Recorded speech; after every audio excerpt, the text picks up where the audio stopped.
my friends. Welcome back to deediets. How are you? I hope you're doing well. I hope you're doing well. Well, from that thumbnail, you might be wondering, what the heck does Denise have in her hand? Well, a lot of you asked me questions about the Berkey system. Yeah, I got a lot of messages on that. And some people in the comment section, some people in my email, some people even in my Facebook Messenger were asking me questions. So this is the big Berkey system. The Berkey water filtration system. Here's a picture of it so you guys get to see what I'm talking about. And these, my friends, are the filters. Do you see this? This is a clean filter. This is a dirty filter. This is not from the Berkey. This is from my home. This filter looked like this 3 months ago. Yeah, it did. Look at how filthy. That's Buddy. Look how filthy this filter is. Look at this. Now, I have a water filtration system in my house, and every 3 months, I change the filter because it looked like this when I put it in 3 months ago. So with the questions you guys were asking me, first of all, the Berkey. The one I have is a 2.5 gallon Berkey with 2 sets of filters in that Berkey that's already in there. There's 2 sets that you put in that does come with the system. Those sets will give me 6,000 gallons of water. Now, you can only imagine what we're drinking in our tap water if this, and this is just some sort of, I don't know what they call a poly cord, that goes into your filtration system at home. It says high dirt loading capacity. Dirt, my friends. Yeah. This is in your water. This is in your water. Can you imagine? Disgusting. But the Berkey system, when I take that water out of my tap, which has been filtered through this, we all know that there's going to be particles in that water. There's also going to be chemicals in that water. Some sort of oils could be in that water. Of course, carcinogenics. Of course, lead. A lot of things are in our water. Remember, when we flush our toilet, where do you think that water's going? It's going to a water sewer treatment plant, and it processes the water, right? So when you have a Berkey, the water you're taking out of your tap, and mine is filtered coming out of the tap, I put it into my Berkey system. Yeah, I do. My Berkey. And I get 2.5 gallons of beautiful, clean water. Also, when I turn on my tap water, if you think this filter had the chlorine taste go away, they use chlorine. Yeah, they use chlorine in our water. I don't think that's healthy for anybody. And we drink it. So it's going to take the chlorine, the Berkey system, out. So I don't have chlorine in my water. I also don't have any kind of medications in my water. Listen, a lot of people dump a lot of things into the toilet, the sink. They do, whether it be pills, aspirins and acetaminophen, all those type of things into the water. And we're drinking it. We're drinking it. So that Berkey system will give me 99.999% of healthy, clean drinking water. Now, I didn't really get into it, but you could also take lake water, rainwater. If you have someone that collects rainwater and you want to drink it, you put it through the Berkey system and you can drink that water.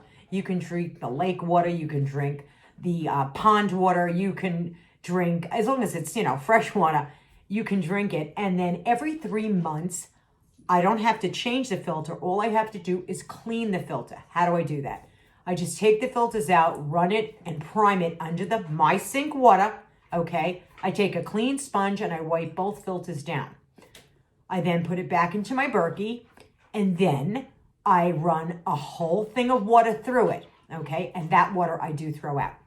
Now, because I want to make sure everything is clean through the filters. I may give that to the dogs, you know what I mean? Or outside and water my plants with something.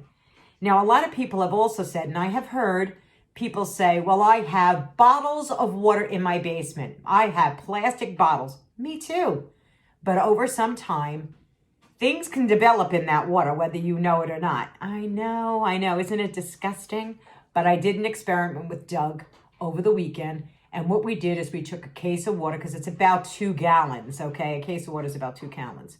Yeah, a case is 2 gallons. And we put it in the Berkey system, and it's water that we've had, oh my God, we've had to have that water here probably for the last 5, 6 years, maybe 7. Put it in, let it do its thing. It takes about 45 minutes, because the filters are new, to drain through. If your filters are old, the longer it'll take to drain. That's why it's very important to clean your filters. And we drank the water. I made coffee with the water. I made tea with the water. We drank it straight out of the Berkey. There was nothing. It tasted delicious. Nothing. I didn't have any impurities in my water. Nothing, nothing, nothing. So that was a good thing too. But since we're on the subject of talking about all this stuff, now the Berkey system you can find on their website, Berkey filters, BerkeyWaterFilters.com. You can go on Amazon. They have it there too. But I will tell you, the bigger Berkeys that they have, the Crown Royal, I think that whole 6.5 gallons, that's been sold out. And that'll run you about $500. If you have a big family, it would probably be worth your while to do that. This one gives me just the amount of water that I would need a day to do my tea, to do my coffee. Typically, I will cook with the water. I will make soup with this water that's been filtered. I can't even begin to tell you how delicious my coffee tastes. And I know Deb had asked from Deb's Way. She said, do you really see a difference? Absolute, Deb. Here you go. Here you go. That's a big difference, and that's being filtered through my house first. So you can imagine, if you don't have any kind of filter system in your house, this stuff is getting through, and we're drinking it, and we're drinking it. So Berkey is fantastic. A little pricey, it is, but you know what? Worth it. Worth every penny. And I think with the 2 extra filters, I paid like $344. I did buy extra filters, guys. 2 filters go into a Berkey. I keep pointing over there because that's where my Berkey is. 2 filters go into the Berkey, and it'll last you 6,000 gallons. And then the extra 2 filters that I bought were $128, which again, you can get on Amazon. You can get all this on Amazon. But I wanted to just explain some things about the Berkey to you and show you this. This is the house water coming into my house. And this was a clean filter that I had. That took 3 months. Oh, isn't that disgusting? It's disgusting. Just think how much of that stuff we're actually drinking and it's going into our bodies.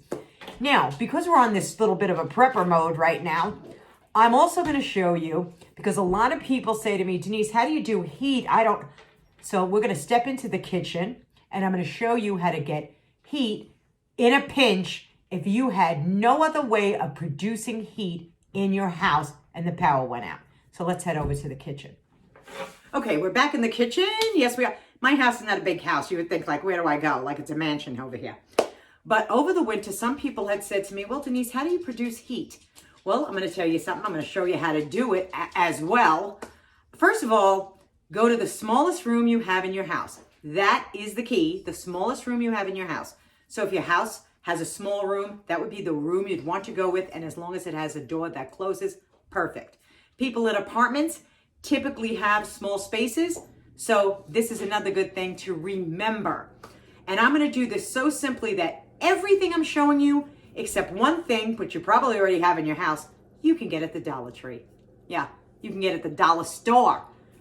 Cheap, cheap, cheap, cheap, cheap. But if you're cold and you want to generate some heat, this is an easy way of doing it if you don't have the next item that I will show you. Okay, you don't have to see me. I'm just going to show you what I'm doing. All right, you see these? They're just knives. They're knives from my drawer. And I took 4 knives out. There we go, just like that. You can get any kind of stainless steel pot, guys, stainless steel. So you could buy a cheap one at the Dollar Tree because you want a stainless steel pot. You're also going to want a pair of tongs, which again, you can get this at the Dollar Tree, a pair of cheap tongs. A lighter, which you can get at the Dollar Tree. And because my tea lights were downstairs and I didn't feel like going downstairs, you would take maybe 3 tea lights and put them on here, okay? You're going to take your pot. You're going to put your pot over it, okay? You're going to leave space around it underneath so oxygen can come up from underneath here. Put it on a cookie sheet for added protection. And what you'll do is you'll light your candles. You'll light your candles and boom, put this on top. let it sit. It's really important. I would put it on a cookie sheet, guys. You know, you don't want any kind of fire. So that's what I would do. Let it go, let it do its thing, and all of a sudden you're going to feel heat radiating from this.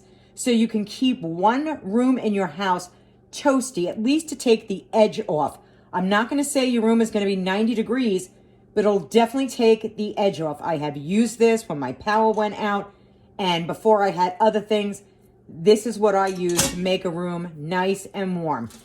And you could use anything. You could use knives. You can use, you know, metal dowels, whatever you have. Not wood dowels, metal dowels, you know, something along that, just to elevate the pot. You'll light your candles. You'll put them on top, and you will have heat. And of course, when you lift your pot off, you're going to want to get those old candles off, so you're never touching a hot candle, because you know they have that metal underneath those tea lights. You could put 3, 4 tea lights, just depending upon, you know, how you want to do it. But I typically do 4, just so that you know. Alrighty. Now, let's go over to the next thing. Okay, if that helps, I'm glad. But there's another thing that I can suggest you to buy. You can get this on Amazon, or you can get this at Tractor Supply. Typically, those are the places that are going to have it. Amazon will have it. And this is the buddy heater, okay? The buddy heater that takes a propane cylinder, just like this, okay? Hooks right up into it. You're gonna press a button and you're gonna get heat. And it is marvelous. It is fantastic. When I bought my buddy heater, I think this little one, because there's 2. There's the big buddy heater that would take 2 cylinders of propane, and there's this one, and I have the one. Because I also have backup, oh God, what, hello, first day with the new head. Kerosene. I also have kerosene heaters. So this is just ideal for someone that may have a small space. I would not suggest putting this into a big space. I really wouldn't. But this will heat up beautifully, and I will tell you, it is you get 4,000 to 9,000 BTUs, low or high. Heats up to 200 square feet. So that's why I said to you, the smallest room in your house. Lightweight, easy to carry, which it is. And it does have a warranty on it, usually just for about a year though. But they're great, they're fabulous. And there's a lot of people out there that are nomads, or they live in RVs, and they will suggest this buddy heater every single time. It is fantastic, and it's not that costly. So now let's talk about food and food preparation. I know this is a complete, very small scale down prepping video, but we all saw what happened in Texas and what happens all over the country when we get hit with something. And people always say, oh my God, I couldn't even boil water. Well, here's something you can use, and something that is really inexpensive to buy. Okay, this is a why do I think it's butane, right? I always say butane. This is a propane camping stove. Same thing applies here. You're just going to screw a cylinder right here onto your stove. Now, I will tell you that Coleman has one. I have both. I have 2, guys. This is an off-brand, but I also have a Coleman propane stove as well, so I do have 2 of them. You never know. Sometimes you have a backup. I think I found this at a Goodwill. It was brand new, guys, brand new. That's why you can find really good things even at the Goodwill. So had you been told you have to boil water and you had no way of boiling water, this comes in handy. This is fantastic. You can use this. Easy. It's lightweight. I can cook on this. I can boil water on this, and no one's going hungry. Well, guys, I hope you found that informative and fun. I just love prepping. And when you do start prepping, you feel self-reliant. You really do. And you should get your communities of friends together to say, you know what, maybe we should put some food away. Maybe we should put some water away. You would be really surprised how many people don't have even the essentials in their house. So sometimes you have to cut back on some things, but it's worth it, especially if you have kids. It really is worth it if you have children, because it's enough, don't you think, just with the kids? Then you have to think about, oh my goodness, my power is out, or my water needs to be boiled, and There's can be so many things that go on in our heads. It's just nice to know I can grab them. And by the way, if you are living in an apartment or a small space, keep this in mind. Did I just get a hair in my mouth? Oh my goodness. You can go and find hiding spots in your own house, especially apartments, because I know people have said, well, I can put stuff under my bed. Very good. I tell people, get rid of those nightstands unless they have drawer spaces in them, because in those nightstands, you can put supplies as well. And those little round tables with the drape hanging from the little red table, push some stuff under there. No one's going to know. There's lots of places you can find in plain sight that people would never even know what is under there. You could find a piece of wood and just stack and stack and stack tons of water on top, put a piece of wood on top, put a pretty tablecloth over it, maybe a nice bouquet of flowers, and people will just think, oh, isn't that pretty? Knowing that you might have 10 cases of water underneath there. So there's all different ways. Look at your house, look at your apartments, really see where you can put some stuff, even in plain sight. I'm one of those people that I have a back room, I have a little tiny den room. That's the room I go to when my power goes out, and I'm able to keep it nice and toasty warm in there for me. But that's a room that I also store food in. I do. I have a whole bookshelf. I have a whole basement full of it too. Oh yeah. But I have a whole bookshelf which I rotate food from all the time. So, and I don't care who comes in there and sees, why does she have, things of rice and jars and all this stuff? Hey, it's my jam. It's who I am. And remember, even if you are a prepper, buy a little extra of everything. Maybe some toothpaste, some toothbrushes, anything you may see on sale. If you're a couponer and you go, oh, you know what? I can pick up that deodorant. It's going to cost me nothing because I have a coupon. Some people do that, and you can be a blessing to somebody else. So until I see you the next time, my friends, and you know I will, I hope you enjoyed this little presentation, because I'll be honest with you, I love being a prepper. It's the first thing I do when I go to the grocery stores or I go into different stores. My eyes go to, what could I use to prep? Till I see you again, please be kind to one another. The heart is all that matters, and I know I will see you soon. Take it easy, my friends.